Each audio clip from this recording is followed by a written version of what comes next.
ஆற்றிடு இடமாற்றம் தொண்டாமுத்தூர் பகுதியில் இருந்து விவசாய நிலங்களில்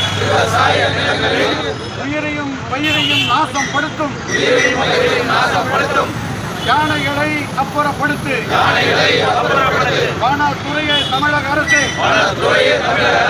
விவசாயிகள் கோரிக்கையை உடனே நிறைவேற்ற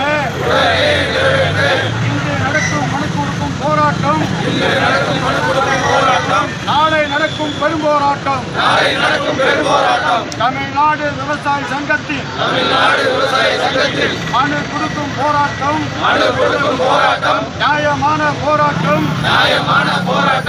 அரசு அதிகாரிகளே உடனடியாக நடவடிக்கை எடுத்து விவசாயிகளை பாதுகாத்து